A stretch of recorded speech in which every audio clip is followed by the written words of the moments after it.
Hello, welcome to part two of my presentation. In part two, I'm going to present a proof due to Regina Rotman of the fact that the length of the shortest closed geodesic on two spheres is bounded above by 4 times the diameter. And I should note that many of Regina's papers are written with Alex Nowatovsky, and some of the ideas in this section of my presentation I've seen in joint papers, and some of them are attributable just to Regina, and so also, the title is Regina Rotman's proof, but I should acknowledge Alex's work as well here. So to get started, we need a few definitions. The first definition is that of a stationary geodesic net. So this is a finite graph immersed in a Riemannian manifold such that each edge is a geodesic segment, and at each vertex, we satisfy this stationarity condition, or this balancing condition, which says that the sum of the unit vectors tangent to the incident edges is equal to 0. Okay, that's definitely a mouthful. So I'm going to look at a handful of examples to help illuminate this definition. I'll note that sometimes I put stationary here in parentheses because when it's clear, sometimes this adjective is dropped and we just talk about geodesic nets. But to start, let's look at a very simple graph. So a single vertex and a single edge which connects the vertex to itself. So this is just some combinatorial graph. And if I'm going to immerse this into my Riemannian manifold and have it satisfy the conditions of a stationary geodesic net, then this edge is going to have to become a geodesic in my manifold. And moreover, at the vertex, the balancing condition must be met, which says that this velocity vector must sum to 0 or cancel or balance with this velocity vector.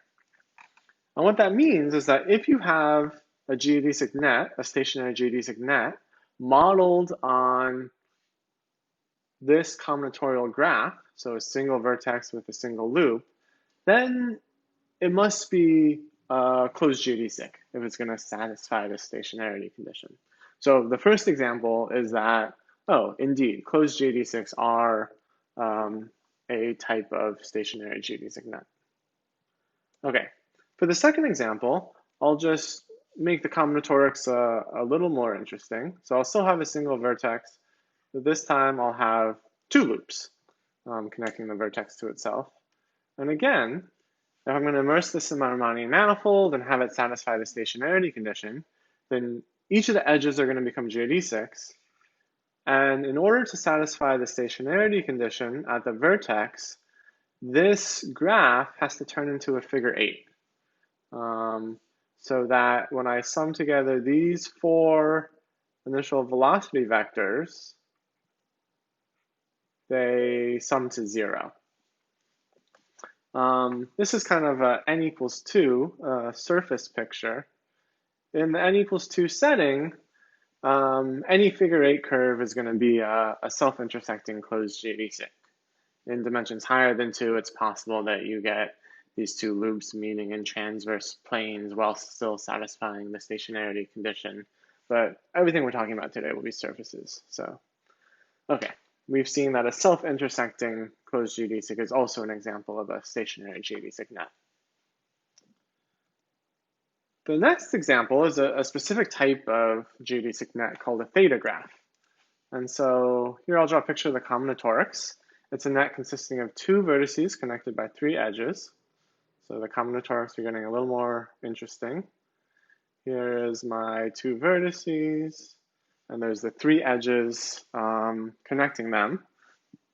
And if I'm going to embed this or immerse this into my Riemannian manifold and have it satisfy the stationarity conditions, each of the edges is going to have to become a geodesic segment, and I'm going to need this balancing condition at the vertices. And so, here's a picture of what a stationary theta graph would look like. Here I've put it on the round sphere, and you see the 2 vertices I've labeled the north and the south pole. The edges have turned into great circles or halves of great circles, and they meet at each vertex so that these initial velocity vectors sum to 0. And when there's exactly 3 edges, that means that they meet at 120-degree angles. So each of these angles is 120 degrees. Okay, so those are a couple nice examples of these stationary geodesic nets. And really the interesting idea, or the big idea, is that these stationary geodesic nets are going to be critical points of the length functional on the space of nets. And so what that means is that there will be no length decreasing local perturbations of the nets. In that sense, they are like closed geodesics. They play the same role that closed geodesics do when you talk about the length functional on the space of closed loops on your manifold. And so you might think that sort of similar to the Lestinic-Fett type results, you could find existence of geodesic nets via critical points of the length functional. But it turns out that almost all known existence results on geodesic nets are actually nets comprised of periodic geodesics. So you don't get a lot out of in this direction. I'll note that one of the big existence results is this theorem due to Haas and Morgan in 1996. It's an existence result for stationary theta graphs. So convex metrics on the two-sphere close by to the round metric necessarily admit a stationary theta graph. Okay. These objects will play a very important role in what's to come. So here is the statement of the theorem. So this is, again, due to Nabokov and Rotman and independently Saboureau.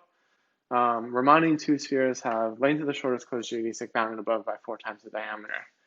And I'll go through sort of a brief proof of these ideas. I really love this proof. It's sort of very geometric, very intuitive. I think it's really illuminating. So the first thing we'll do is just denote by M, the Riemannian two-sphere. And we're going to consider a map from the round sphere. So this map we'll call F. And here you see that I've not only taken my round sphere, but I've indicated a theta graph on my round sphere. We're going to map this round sphere into M. We're going to pay attention to where the theta graph goes. And so we have some requirements for this map. The first is that the map is non-contractible. That doesn't seem hard to satisfy because M is a two-sphere. So we should have a non-contractible map from the round sphere into M. The second is that each edge is mapped to a curve on M with length less than the diameter. Okay, so we can kind of build this map inductive on the skeleton. Maybe first we choose where to send the poles of the theta graph. And once we've sent those to M, then we connect the poles via 3 curves which have length less than the diameter. These curves don't have to be geodesics. We're not trying to ensure that the image of this theta graph in M is a stationary theta graph, just that it preserves the combinatorics. So in doing so, we'll ensure that the image of the theta graph in M has total length less than 3 times the diameter. And then the last condition is that we want each 2-cell of the round sphere. So what do I mean when I say 2-cell? Well, so here is a diagon formed from my theta graph, and it sort of sweeps out or partitions a 2-cell. So I want each of these 2 cells to get mapped into M by contracting the boundary of the image, by contracting the image of its boundary. So we'll first see where the vertices go, then we'll see where the 3 edges of the theta graphs go, and then we'll take the image of each diagon in M and sweep out the 2-cell using Birkhoff curve shortening flow. So this is sort of the very specific map from the round sphere into M that I want to consider. I won't give too many more details on sort of the existence of such a map. I'll tell you that such a map always exists. Okay. So once we have the image of F sitting in M, we're going to start by contracting the image of the theta graph down to a point using a length shortening process for theta graphs. And Regina sort of studies this in super detail and shows that such a length shortening process always exists. It actually turns out to be pretty similar to Birkhoff curve shortening flow, where you're using the injectivity radius to break your theta graph into a bunch of sort of very short segments, and then you replace each segment by a length minimizing curve. And this is the minimizing process, or the shortening process. And then, so now we have a contraction of the theta graph down to a point. And at each stage in this contraction, we'll sort of pause our movie, and we'll see a theta graph sitting in M, and we'll sweep out each of the three faces. So the theta graph will give us three digons, and we'll use Birkhoff curve shortening to sweep out these faces. So indeed, we get a two-sphere at each stage. Here's a nice picture that's from a 2005 Namatowski-Rotman paper. So let me try to sort of illustrate what's going on. Maybe this is our initial image of the theta graph in M. So that's where the vertices went. Here's where the initial edges went. So that's my initial theta graph. The first thing I do is I contract this theta graph down. So here you see it contracting. It gets smaller and smaller. You contract it to a point. And then at each stage in the contraction, we are going to say here's a diagon formed by these two edges. We'll sweep out this diagon using Birkhoff curve shortening flow. So we sweep out this closed curve to a point. And what the result is it's a contraction not only of the theta graph down to a point, but of the entire two-sphere, the entire image of the map F down to a point. And this can't be possible. This is a contradiction because we assume that the map F was non-contractible.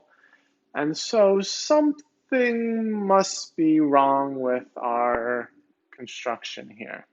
And indeed, sort of the obstruction to being able to run the argument on this slide turns out to be a short closed geodesic.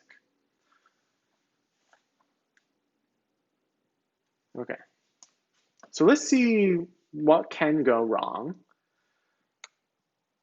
It's possible that as we sweep out these faces using Birkhoff curve shortening, at some point, the sweep out of a face passes through a closed geodesic with length less than 3 times the diameter. And in such a case, the Birkhoff curve shortening process will fail to be continuous with respect to its initial closed curve. As the Birkhoff curve shortening process passes through a closed geodesic, there's sort of multiple directions in which you could restart the flow and you lose continuity. And so here, you don't get a contraction of the image of the two-sphere down to a point. This is no longer a continuous map. And we've avoided the contradiction, but again, at the cost of a short closed geodesic. And so this is a very direct example of an obstruction to this contraction being a short closed geodesic. The other example or situation to consider is sort of less straightforward, and we'll spend 2 slides talking about this. So it's possible that as you're contracting the theta graph down to a point using the length shortening flow, that you get stuck at a critical point. In other words, a stationary geodesic net. So you're trying to contract this theta graph down to a point, and at some point you arrive at a stationary geodesic net.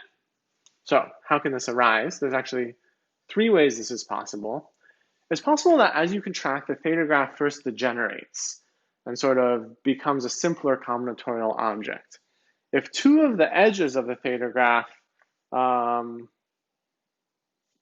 coincide, so if they sort of collapse to a single edge, then your theta graph degenerates to a simple closed curve. It'll still have this bound of 3 times the diameter because that's the bound on the length of the original theta graph, and this length shortening process is a length decreasing process. And stationarity here, so if we get stuck on this type of a critical point, as we saw previously, the stationarity condition is that this is a closed geodesic.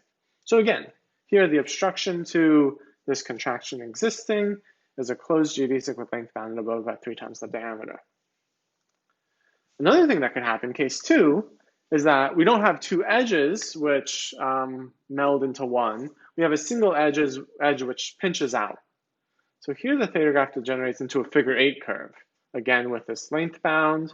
And as we saw previously, the stationarity condition on figure 8 curves in dimension 2 implies that we have a self-intersecting closed geodesic.